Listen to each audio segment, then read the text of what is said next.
remember roughly when the baby's hair was cut? I don't know, sometime this year. Okay. Did anyone at our house cut his hair? No. Okay. And how many haircuts has he had this year? Few. Okay. At your house, and based on your observation and knowledge, experiences, does the baby ever complain about his hair? Does he ever make a fuss about his hair? On your observations. Whenever I'm combing the hair, of course he's fussing because the hair is knotted, of course. He's going to fuss. He's a baby. And then,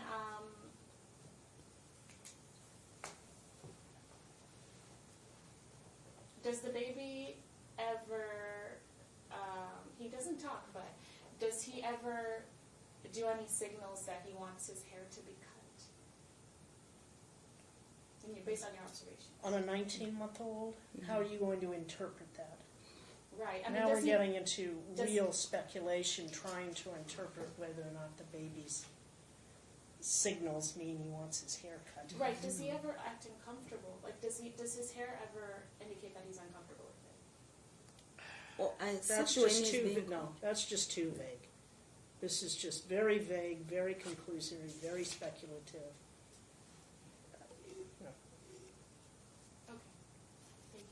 She can certainly testify that when she has to comb out knots, he's fussy about it because it hurts. That she can testify to. Okay. Thank you, Anna. No further questions. Cross? Yes, sir.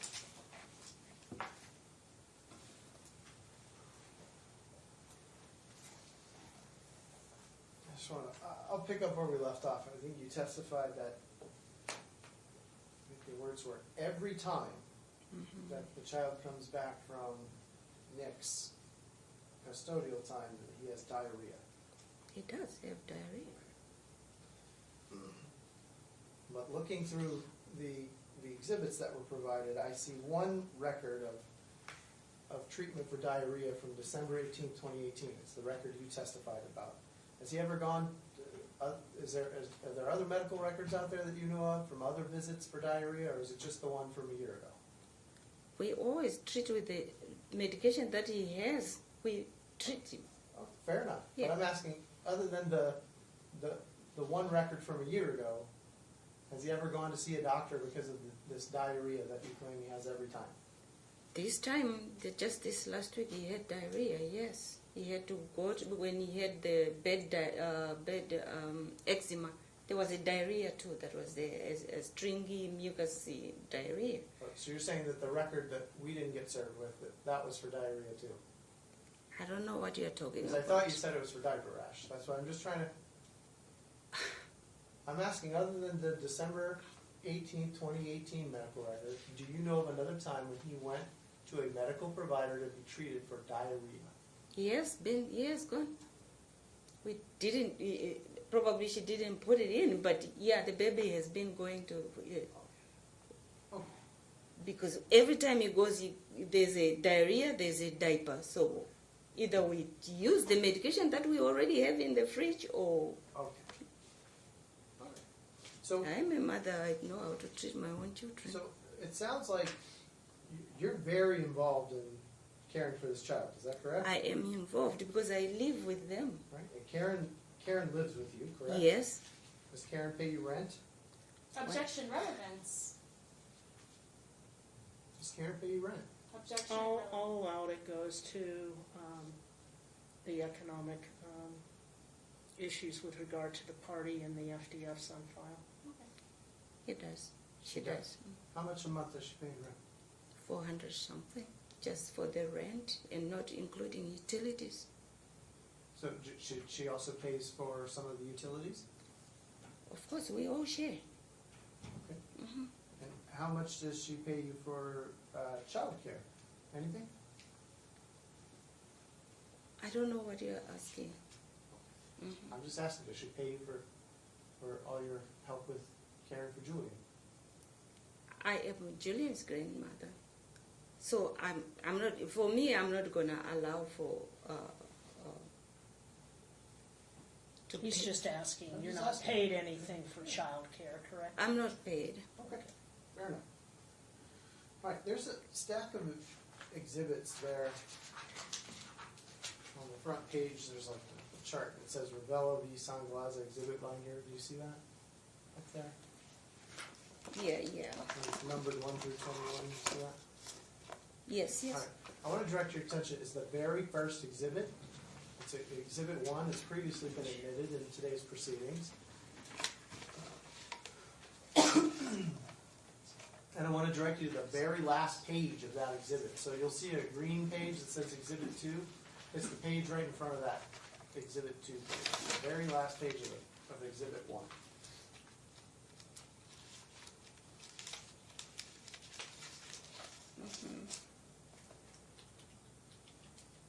Okay, have you ever seen this image before? What do you mean? The very last page. It should say 11:05 a.m. at the top. The very last page of the first exhibit. Oh, okay. You see that? 11:05. I don't see where it says 11:05. Right at the very top of the middle, it says 11:05 a.m. It's a screen cap from a cell phone. See that? She's trying to get to the top of the page. Oh, It's the way the the clip's it's in the the way. clip. In the Yeah. That makes sense, actually. I apologize.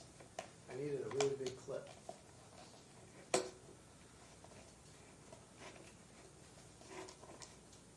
Yeah, I see that. Okay, all right, and do you see under there, under 11:05 a.m., you see where there's a, it looks like an email address? Yes. Is that your email address? Not so sure. I know I can see my name there, but Is ETINASANGALAZ @iCloud.com, is that an email address that you've used? I don't use that email. Have you ever used that email address? Objection, Your Honor. I The don't. witness already answered that she doesn't. No, I don't- she didn't. I She said don't she doesn't that use email. it. Now he's saying, did you ever use it? No, I never use this email. I use a Gmail. Okay. Have you ever exchanged text messages with Nick Ravello? Long time ago. Okay. All right, well, do you recognize this as text messages that you exchanged with Nick Ravello a long time ago? I cannot tell you because a long time ago when he blocked my email, long time ago when they were having issues, so I cannot tell you. Okay. But it's possible that, I cannot Your Honor, say it's he's possible on- because I don't one know. moment, one moment. I don't She's know. answered the question. She says she doesn't know. I So don't know. It's irrelevant whether it's possible or not because she can't answer that question. Sustained. well,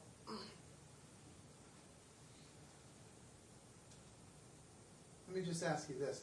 Did you ever bring up the concept of a dowry with Nick Ravello? Never. Never?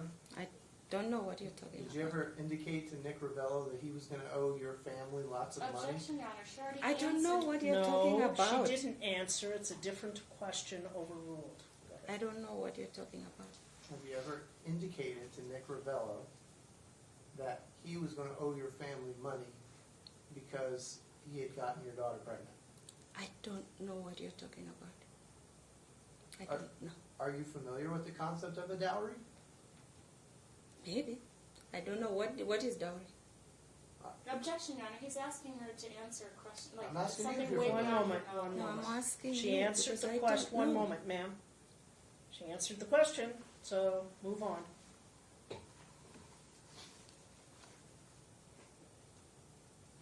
I have no further questions.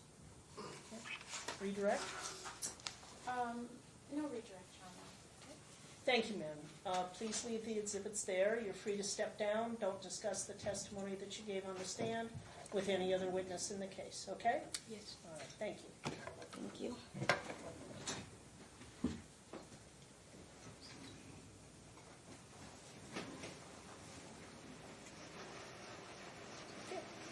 Next witness, No other witnesses. Thank you. okay? She say no further witnesses? She said no further witnesses. Oh, Okay. okay. Um,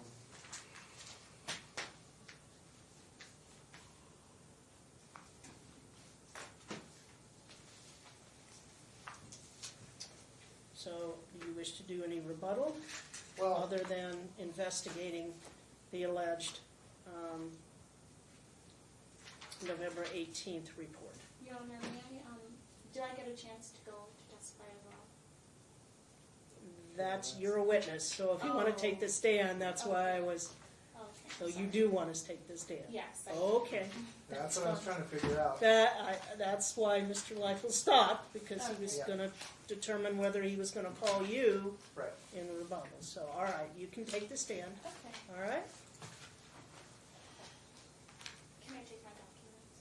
Or are they already up? Are they the same exhibits? Yeah.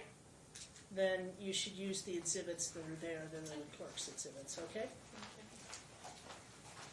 Stay standing, raise your right hand. You do solemnly swear testimony you're about to give in this action shall be the truth, the whole truth, and nothing but the truth, so help you God? Yes.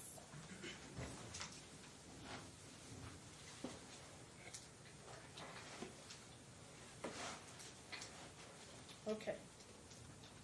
What would you like to say? Okay.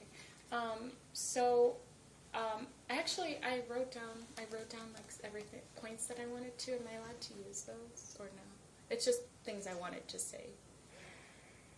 I'll allow it, provided that's all it is. I mean, you It's can't just- just read from a statement, you have to testify. Right. It was just to help me keep track of, the things that I was going to bring out. Well, see here, this is where we get into this difficulty, and it comes up all the time in these pro se cases. So I need to be able to make objections to preserve my record, and without questions being posed, right? The only objections that I can make are basically motions to strike. Correct. Right, if she's got sort of written testimony, right, then it would seem to me that the proper mechanism for that, the only thing that I've ever seen work in these cases, is for her to put that into an affidavit, and then give me an opportunity to review it ahead of time and make objections to certain portions of that affidavit, or to prepare impeachment All right, examination on those Let me points. see what it is you wanted to take to the stand. Yeah. Can you hand it to the marshal?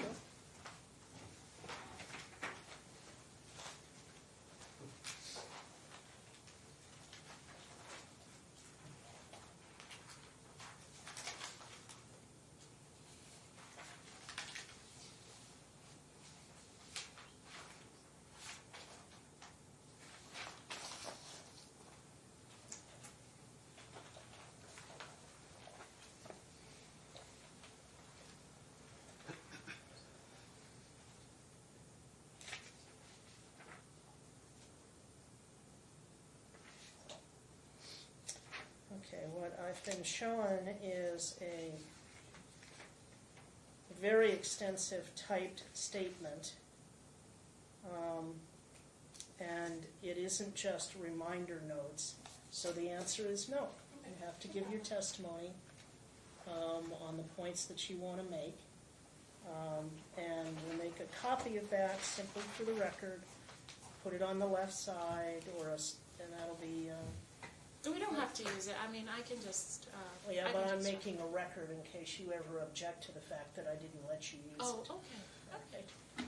So we'll just make that court's exhibit for demonstrative purposes of my ruling number 2. Okay. Okay, so I'm going to start with just the beginning when I met the plaintiff. Okay, so at the time, it was my summer break of my junior year of college. I was working downtown. I was working 2 jobs at a restaurant, and then at night I was working at this new, hip bar that had opened up. And so me and my coworker, we were at the bottom of the, we were checking guests in that were going in. And so then what happened was the plaintiff approached us. Then he began flirting, and me and my coworker, we didn't entertain it at all. Like we were at work, we really didn't want anything to do with that. And so then the plaintiff asked me for my phone number, and I refused to give him that. I did give him social media. And so later on, he contacted me on social media, and he was persistent with messages. And then finally I decided, okay, fine, I'll, talk to this person. And so we decided to meet. At the first time, I didn't go to meet him because I just wasn't unsure. The second time, after he had brought it up that I didn't go to meet, he mentioned it, and I finally said, okay, I'll go. So I went, and then we developed like a connection, and after that we decided to pursue a relationship. And so, since it was my summer break, and he knew that, he asked me if I wanted to go visit his home, where he's from. I was under the impression that he lived in Las Vegas, and, he was going back to visit home, which was Wisconsin. And it was supposed to be for a week, and I told him, I'll go visit, since I'm on summer break, might as well. So we went to visit, and then while I was there, it came time for me to leave and to go back home. And so I told the plaintiff, it's time for me, I need to go back, like my plane ticket and all of that, to return home. And then he didn't want me to leave. He asked me to stay. And since I had started college, I hadn't taken any breaks off. I decided, okay, I can take a semester off and, just explore and just see where this will go. And so I decided to go back home and then get some of my things so I can spend the semester over there on the agreement that it was only going to be a semester. Soon after, that's when I became pregnant. I'd never been pregnant before. I didn't, it was completely unplanned. I didn't know what to do, but I knew my stance in terms of whether or not I was going to keep the baby or not. And I decided I wanted to keep the baby because that's my values and beliefs. And so then I decided, at the time, I barely even knew the plaintiff that well.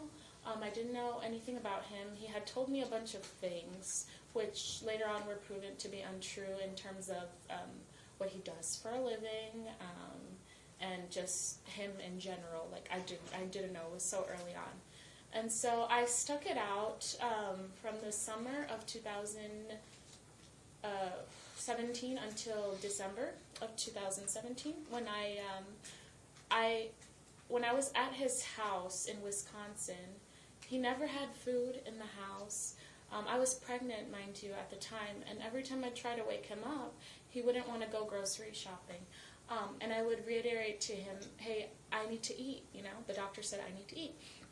And so I would call my parents all the time and tell them, hey, this is what's going on. I don't, I'm in this place by myself. I don't know what to do. And so they would try to talk to him on the phone. Most of the time he would evade talking to them on the phone, but they knew the situation. We'd FaceTime all the time. And so my health was kind of deteriorating, so I decided at that time that I needed to go back home. I wasn't healthy and I was pregnant. And I was barely showing too, which was a big concern. And so when I talked to the doctor in Wisconsin, I told him all of that, and he was like, okay, cool, good idea, okay idea, to go home. And so, I spoke with him and spoke with my parents. He didn't want to let me go back home. My parents got really concerned about that whole situation, of him trying to keep me at his house when I, kind of like against my will when I wanted to go back. Finally, they had to threaten police, and he finally said, okay, I'll let her go, I'll let her go back home. I wasn't working at the time either, so I didn't have any money. And so my car was also in the shop. What happened was my car needed coolant, and he decided he wanted to, he's not a mechanic, he decided he wanted to change the coolant tube in my car, and the coolant in my car, and he snapped the tube. My car was in the shop from that summer until December when I finally got my car back. Him and his aunt kept telling me that my car is going to be ready next week. Your car is going to be ready next week. And for some reason, I really wasn't convinced, and I wasn't comfortable. I didn't know what was going on. But after the police, my parents threatening police and all that, magically I finally got my car. I got my car and packed all my stuff into the car, and we drove back to Las Vegas. And so when we drove back to Las Vegas, he didn't spend 24 hours here. We went straight to my parents' house. He didn't spend 24 hours. Right when I got there, he left. He said that he needed to go on a flight back to Wisconsin, of which he went. And so my parents helped me unload my car and put everything back into their house. And I re-enrolled back into my semester at school, since I had taken a semester off. And I went to school, and I was working part-time as well, also pregnant. And then the plaintiff finally told me that he had changed and he was different. Because prior in Wisconsin, all he wanted to do all night was party, do drugs with his friends, and just hang out and be out. And so I was stuck in his home by myself, in a place that I didn't know, with people I didn't know. And I was isolated in his house. I maybe met some of his friends like once or twice here or there, but not anyone that I could say I'm developing any friendships or anything like that with them. So when I was back here, I was working, going to school, getting ready for my baby to come. The plaintiff said he was changed and he was different. For a few weeks while he was here, he didn't have a place to stay. He was homeless, like he was going from hotel room to hotel room. And I kept telling him, you need to get a place to stay. You need to get a place to stay. You can't, stay in the hotel room. And he was playing poker, drinking every night, going out with his friends. Finally, we finally decided to go look at apartments. We signed a lease at Inspire. I paid my part of the deposit. He paid his part of the deposit. We were both on the lease, and so was his aunt. His aunt was on the lease because he didn't have a job. I had a job, but it didn't prove enough income. So his aunt decided to go on the lease. And so with that, I had access to Rent Ledger, and I noticed that his aunt was paying for the apartment. And when I confronted him about it, he would say that he was paying for it, lying to me. And I knew he was, but I decided to, allow him to say what he had to say, so that just to say what he had to say. But I knew that he wasn't telling the truth based on my access to the Rent Ledger. And so then I didn't really stay at that apartment. Like, I was kind of on and off between there and my parents' house, because he was always out all night. For a long time, we didn't even have furniture in the apartment. And so I stayed with my parents for most of the time. When he finally went to Wisconsin to get his furniture, since he didn't want us to get new furniture here, he called up my parents, and we moved everything into the apartment, of which my parents did most of the moving, and for us, because I was very pregnant, but I helped out as well. He didn't really help out as much, and then so everything was moved in. And then the baby was born April 2018, April 25th. Your Honor, I'm going to make a motion to strike everything that has been said up until the baby was born as irrelevant. Your Honor, may I respond? Denied. Go ahead. Okay. And so the baby was born April 25th, 2018. Prior to him being born, I set up, I didn't work full-time, so I couldn't get health insurance through the company I was working with, but I did get health insurance through the state, temporary for the baby, and then, so I set that up for him, and then all doctor's visits after he was born, I took him by myself. So he was born in the hospital, in the delivery room. Well, I was in labor for 20 hours. In the delivery room, for all 20 hours was, well, for most 20 hours, was my parents, my sister, my best friend.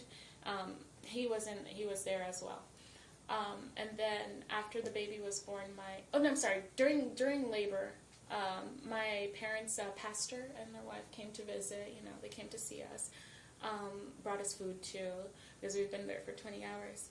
And so baby was born. I was moved to the hospital delivery room, and that's when I learned that his mom had landed in Las Vegas, and she came to the hospital room the following day with her friend that I had seen one time. I'd never officially met her or anything like that, but I'd seen her.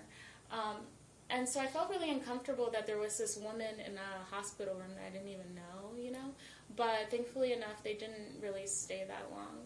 And so I was discharged 2 days later. I asked for an extra 2 days. What happened was, when the baby was born, I didn't have any kids of my own, so I was really uncomfortable when it came to feeding him. He didn't pee for 24 hours, so I was concerned with that. And so I asked the nurse if she would allow me to stay another day, and they said usually they don't because of health insurance purposes and all that, and I had state health insurance myself. And but they said that I could stay another day just so I can be around the nurses to make sure everything's okay. Part of that reason was because the plaintiff, while I was in the hospital room the whole time, he had harassed me so bad to the point where I told him I didn't want him to be on the birth certificate. He was telling me threats, if I didn't put him on the birth certificate, this, and this would happen, and all this stuff, and I didn't feel comfortable. Actually, the head nurse at the time, she came into the room after I was crying, and she asked me, what happened, what's going on, and I had to lie to her and tell her I'm fine. So then one of the nurses in the room, while my parents were there, I had talked to my parents, and I told them I don't want to go to the apartment by myself. I don't feel safe, I don't feel comfortable, and I don't know what I'm doing. And so, and I asked them, can I stay with you guys for a few weeks until I at least know what I'm doing or get a grasp of things, because I don't feel comfortable with the plaintiff being around the baby. The nurse was there, present for that conversation, and my parents actually asked her opinion. They asked her, Ma'am, you can't testify Okay. as to what the nurse said or your parents asking their opinion Okay. or those kinds of things. Okay, thank you. So she, okay, so that happened. I eventually came to the decision that I wanted to stay with my parents because I felt better that way. And I felt a great amount of pressure after threats to put him on the birth certificate. Even his mom wouldn't leave the room until I signed his name on the birth certificate. We finally got discharged, and I went with my parents into their car because they had the car seat ready and everything. We went home to their house, and we stayed over there. And the plaintiff, he had that open door and opportunity to come over and see the baby whenever he wanted. He knew where they lived, but instead he would often choose to go out with his friends or go play poker or whatever he called working. And so I took care of the baby by myself the first few weeks of his life. I got to know my baby, got to learn to be a mom. And then May 21st came. And that was when I was supposed to go back to the apartment. On that day, we went to the apartment with my parents, and they got everything situated. We had this talk about rotating. Usually new parents share a schedule. Every 2 hours or something, someone stays up with a baby. And so we had agreed upon all of that. We even wrote down a little schedule. My parents were like, okay, we're going to leave, we're going to go home. They went home. And so that night, the plaintiff didn't want to, this was before May 21st. So it was a week before May 21st. So my parents, we did all that whole schedule, and then we saw that, that night he didn't want to stay up with the baby at all. When I confronted him about it, he said that he needed to sleep more he needed his sleep. And I explained to him, I'm a new mom. I just gave birth to a baby. You're not going to help me take care of your own child, like watch your own child. He didn't want to do it. So I went back home. May 21st came, and I decided to give it another shot. We went over there to the apartment. And so there was a disagreement between me and the plaintiff on terms of him watching the baby for a few hours. And this was after my parents had left. But him watching the baby for a few hours, and he didn't want to. And so he began getting like, I don't know, his attitude changed, his tone, his behavior, everything like that. And he jumped off the balcony. He came back to the apartment with police. And police told me, they knocked on the door and they came in, they said, why are we here? And I said, I'm not sure, why are you here? And so they explained to me that the plaintiff had called the police because he wanted me out of the apartment. And I didn't know what to do. I'm there, I just had a new baby who was like 3 weeks, he's very young. And then so Metro told me that they can't tell someone to leave an apartment if the person's belongings are over there. And they told the plaintiff, well, actually, they asked me if there was any drugs involved because the plaintiff was behaving I'm paranoid. getting a whole lot of hearsay here.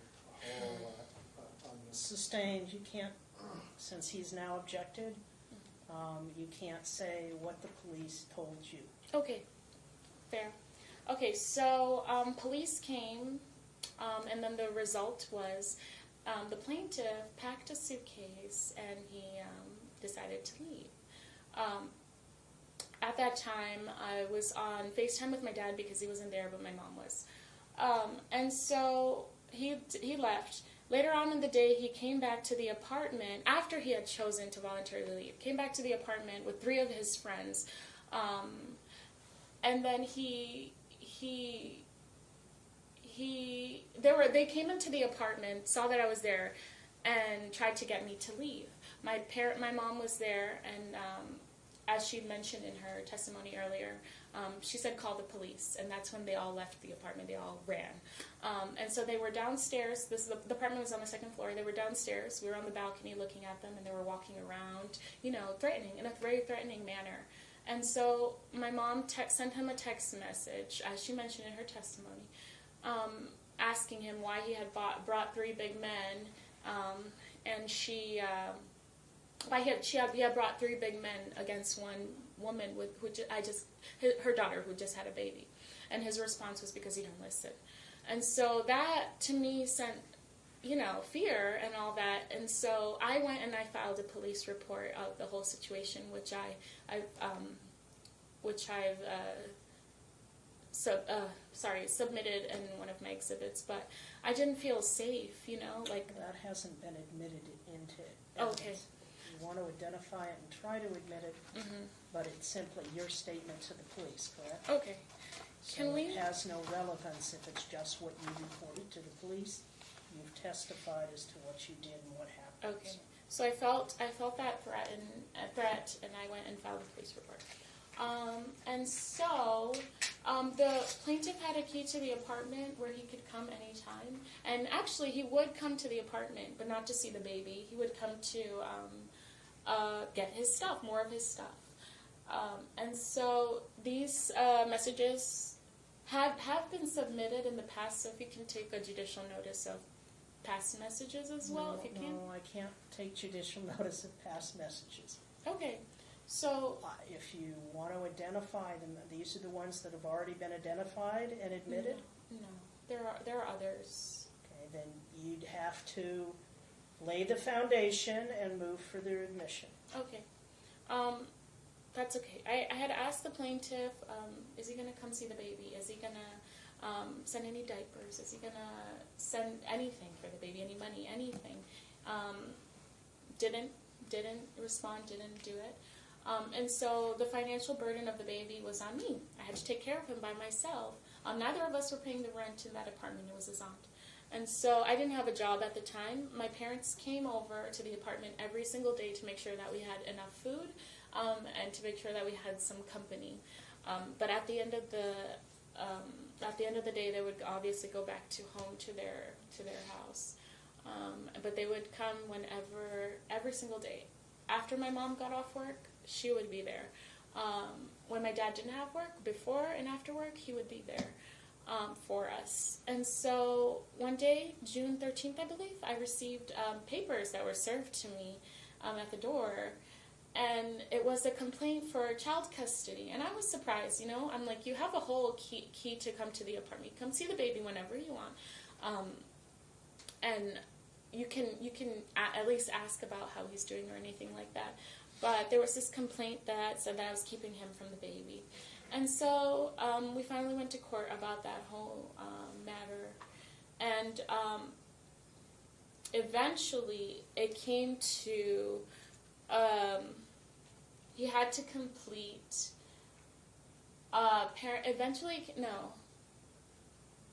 eventually came that he had to complete a parenting class before visitation, because I was generally concerned about the baby, and I've mentioned this before also in previous hearings. There was one time where I caught him trying to stuff a blanket in the baby's mouth, and when I confronted him about that, I asked him, "What are you doing?" And he said, "The baby won't stop crying." And that concerned me. You know, I didn't feel safe with that, like leaving the baby with a person with that type of mindset, because that's not how you soothe a baby. And at the time, I wanted to go with a route of not giving the baby a pacifier since I was breastfeeding. He was very young, slowly breastfeeding. And so I can just put him on the breast, and that helped me identify whether or not he was hungry, whether or not he needed to be changed, his cries. And so I didn't want to do that, because then I wouldn't be able to put a pacifier, because then I wouldn't be able to identify his needs. And so the blanket incident happened. And so when I brought that up to the judge, that's when she ordered that he take a parenting class before he began visitation, just so that we're safe, that he knows how to handle an infant. His visitation began before he completed the parenting class, because his lawyer went and filed a motion for him to begin earlier. I opposed it because I didn't feel that it was right. Like because he doesn't have anyone here in Las Vegas, like no family that can help him, you know, guide him towards how to take care of a baby or anything like that. My parents had offered, he refused their help. And so I just didn't feel comfortable with it. Judge recognized that. He started taking his parenting classes, and then he started visitation before it finished. He was ordered to file the certificate for the completion of the class. He failed to do that twice. And then finally, in Gentile's courtroom, she asked him, "Where's the certificate?" And he showed a picture of it that was on his phone. So he never actually filed a certificate of completion. But she took it, she accepted it. And then the visitation began, and but it wasn't even overnight or a full day or anything like that, but I saw that he was not taking care of the baby properly. And so he would go times not feeding the baby. He would say that he doesn't have any food, or he would say that he didn't change the baby's diaper, like outwardly say all these things, or that he... Objection, hearsay. It would be a statement of the party opponent, so overruled. Okay, so he would say all of those things, say he's not feeding them, changing his diaper, and that was concerning to me. I brought this evidence up in front of the judge. The judge didn't consider it at all. She completely disregarded it and then ordered us to do a 2-2-3 arrangement, even despite me providing substantial evidence. And so 2-2-3 began, and you know, I've had to go through with it. Like, I have had to go with it, but it's not a good arrangement, because for one, I'm choosing to do a baby-led weaning when it comes to breastfeeding. He's still one. He's still very small, and I want him to be able to benefit from that. for sure. He doesn't feed 24/7 or anything like that. He doesn't feed overnight or anything like that, but it is also a supplement because I don't give him cow's milk since he has that allergy. Don't give him any formula or anything like that, so I'd rather just give him... to the testimony about an allergy that there's absolutely no evidence. I provided Sustained. medical records, the ones If that... the medical records show there's an allergy, then I will take it into consideration. Okay. But I won't allow you to testify that he has an allergy if there's no medical documentation to support it. Okay. And medical documentation is not you telling the doctor, it's the doctor diagnosing. Mm-hmm. Yeah, I provided medical records. I'll look and see. Okay, thank you, Your Honor. And so, as a mom, I've decided that's just the best route for my child. It helps him a lot. It's beneficial to him, and it also creates that bond. And so, with that two and swapping weekends, it's hard because he goes away, 5 days at a time. It's hard because he's young. He's so young. He's 1. He can't come back and say, hey, this is what we did for this week, or this is what happened. He can't speak for himself, but one thing that does speak for the baby is the condition that he comes back in. His body isn't going to lie. And actually, when I confronted the plaintiff a few times about the condition of the baby or the health, he's always argumentative about it. Instead of saying, okay, I'll take care of him, or okay, he always has an argument with it to make it seem like it's it's my doing. The baby's sick, or Your Honor, I'm not taken care of because of me. So, I understand. This is a narrative I that's getting understand. carried away. Yes, well, and I understand the admission of a party exception to the hearsay rule. However, since before visitation, or since before my client started exercising custodial time in this case, there's been an order in place in this case that all communications are to be on talking parent. The talking parent records have been admitted today. I do object to these extraneous statements, and this whole narrative is peppered with them, that, plaintiff told me this, plaintiff told me that.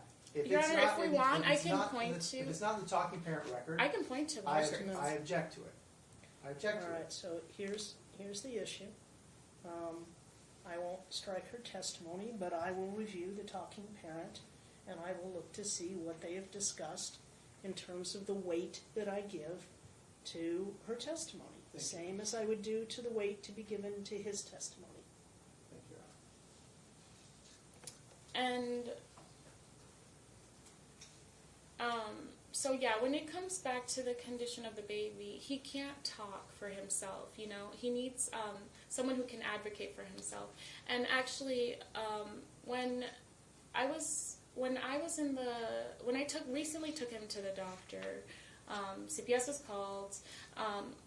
I had an Do you interaction. have any record from CPS showing that they've done any kind of investigation?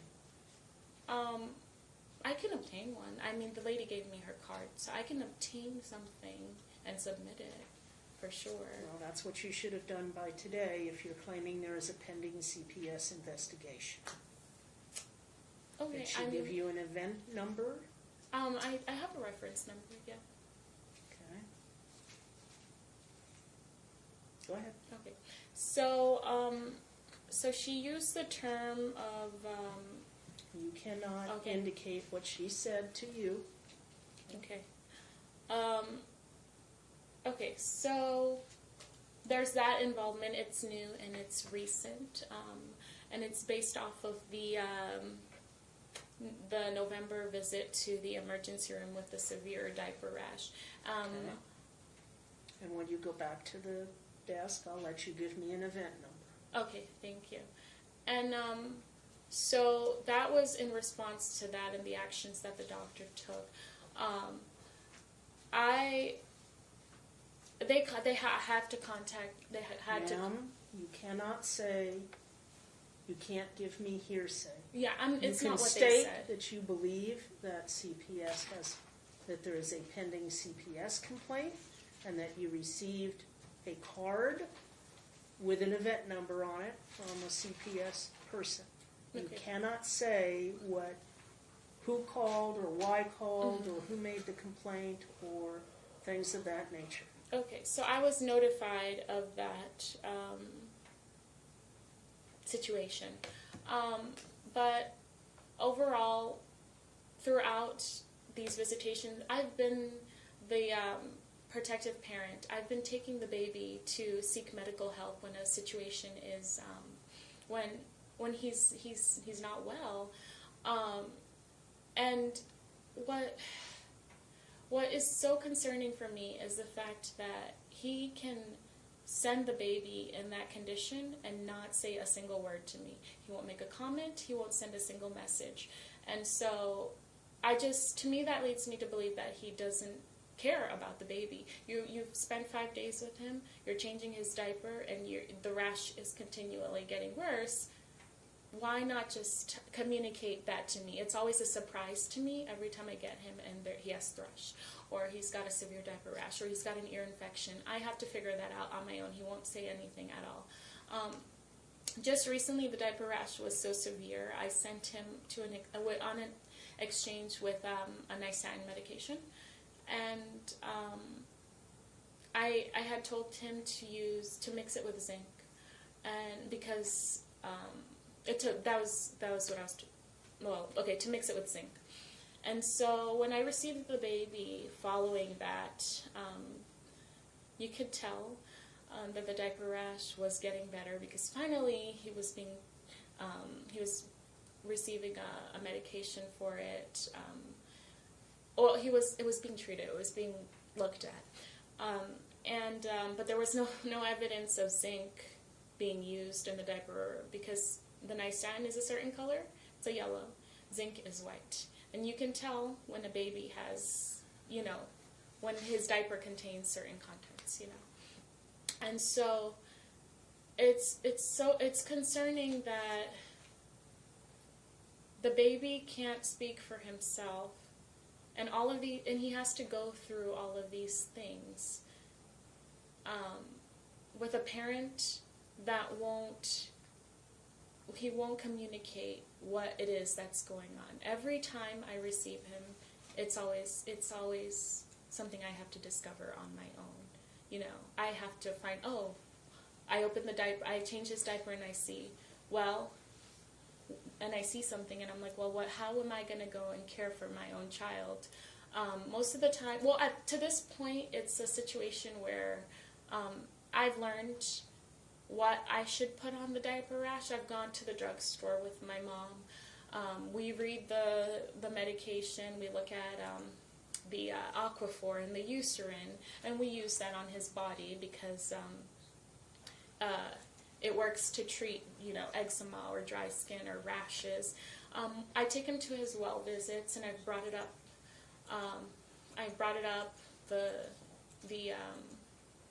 What I use on his body, just to, mention it.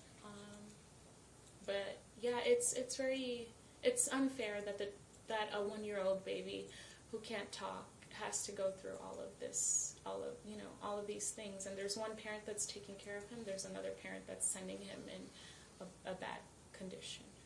And that's all I have to say. Okay, Ross? How much time do I have, Ron? Because I can reset this for another day. In the interim, I will order any CPS records that may exist. it's fine. And you can finish your cross-examination or do your cross-examination then if that's what you wish to do. Or you can complete it tonight, and that's rather unfair to the clerks because we're really not supposed to keep them past 5:30, and tomorrow is a holiday, so they may have personal things they need to do as well. Let me, if I can just start my cross, I'll respect the court's time. I understand that there's some other records that the court wants to see if they exist, and that's fine. That's really up to you. I don't want to cut you off. I allowed the testimony to go on a little bit longer and allow people to do I know their I'm not cross. going to have this done in 5 minutes or 7 minutes. I mean, it just, there's no way. Well, So I can go to 5:30, but it's difficult for me to hold them past that. They're not supposed to do overtime. Right. And if you're looking at, I would rather Right, not start it and then stop it and start again. Right. If we're gonna do it, I'd rather do it, and I would think you might have an hour, If because I- that's what you've been doing. Well, So- if I've got 15, 20 minutes, I think I can get. If you want, Most of I'm what not cutting you off. All right. You can proceed with cross if that's what you'd like to I do. think you're on. Ms. Sangalaza, you just spent a lot of time talking about the fact that the plaintiff doesn't communicate these things to you. Is that correct? That's what that was what you kept. That saying wasn't my whole that- wasn't my whole testimony. That things are going wrong, and he just drops them off, and he doesn't tell you anything that's going on. And That was So, part of my testimony. I want to look at my exhibit 12, which is the talking parent records. Your Honor, can I object? Why? You said you were going to take time to review the talking parents. Yes, but he can cross-examine you today. We've talked about them and all parts of them. So, no, you can't object. He can cross-examine you about that. Okay. Okay, so if you would go to page 18 of 91 within exhibit 12.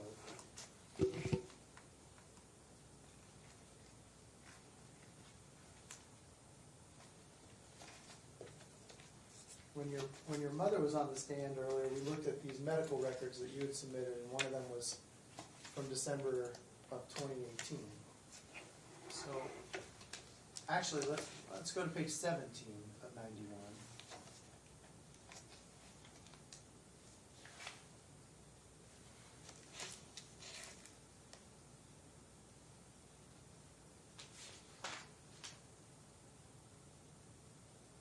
I'm there. Okay.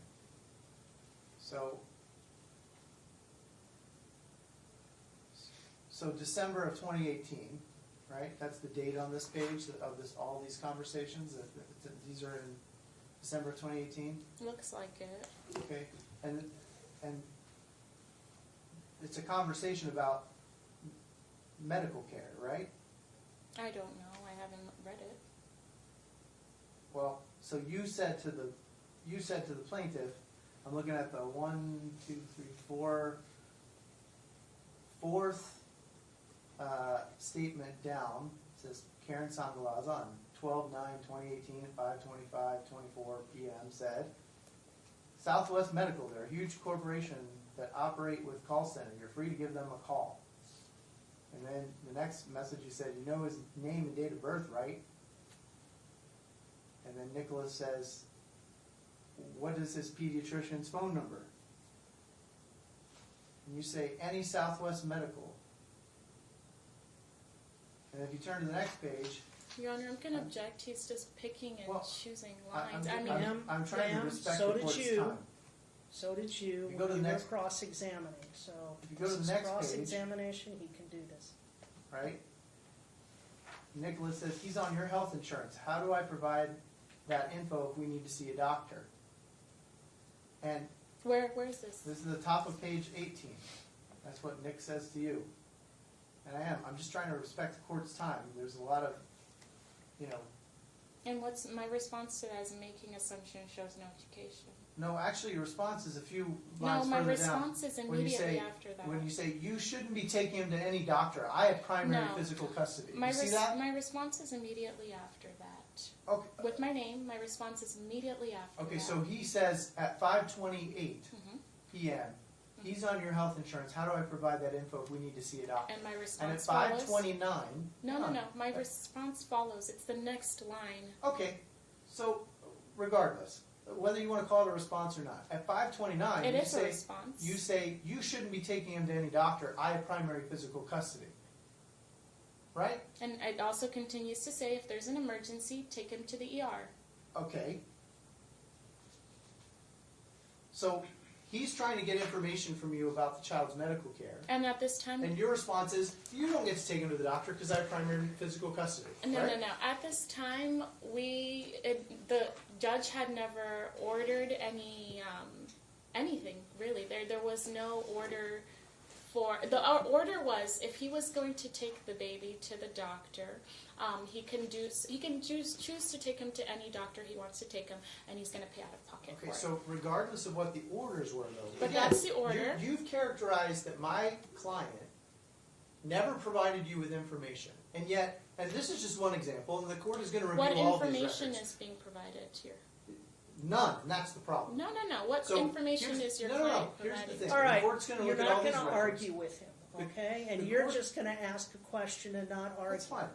That's fine. The court is going to review these records, and they're going to see numerous instances like this, aren't But they? what's the Where he's asking you a simple question about What's the question? information that's relevant to the child, Your and Honor, you I'm going to choose not to object. answer. There's no question here. He's trying to ask a question if you would listen. Isn't that? I mean, you looked at these. His document question records, is, right?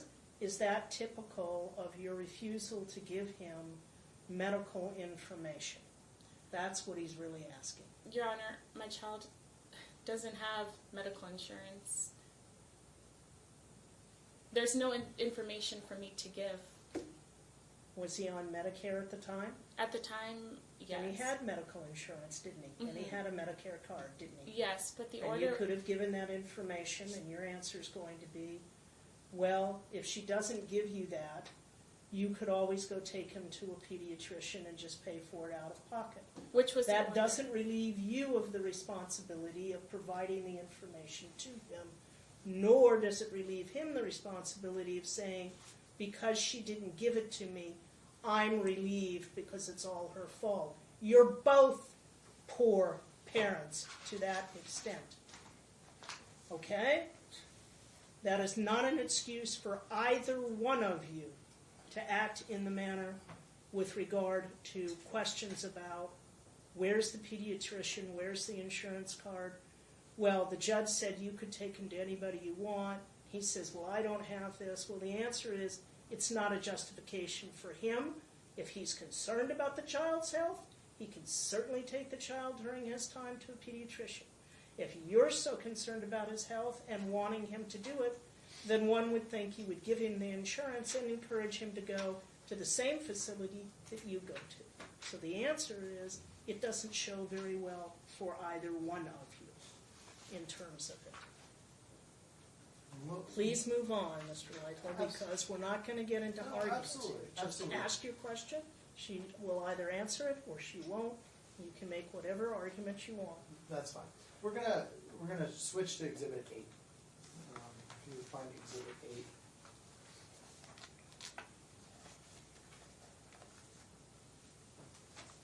This has not been previously admitted, but it is an order entered in the case. I'm going to ask the court to take judicial notice of this order. Okay? Entered on January 31st, 2019. Do you have Exhibit 8 in front of you? Yes. So you can admit Exhibit 8 because it's actually a document from the I want you to go to the last paragraph on page 2. Exhibit A. You talked a lot about that my client didn't know what he was doing. He was ordered to take parenting classes, and it took him a long time to finish the parenting classes. Actually, before you look at that paragraph on page 2, just at the top of page 1 in the right-hand corner, you see electronically filed January 31st, 2019. You see that date? What was the date that you said? January 31st, 2019. I see it. Okay, and if you go to the last paragraph on page 2, it says, it is further ordered, adjudged, and decreed that Keren shall complete the 6-session Nurturing Parents and Families class offered through the Clark County Department of Family Services, and upon completion shall provide proof of completion to Nick. You see that? And if you turn to the third page, you see Judge Marquis' signature there. I see a signature, yeah. Okay.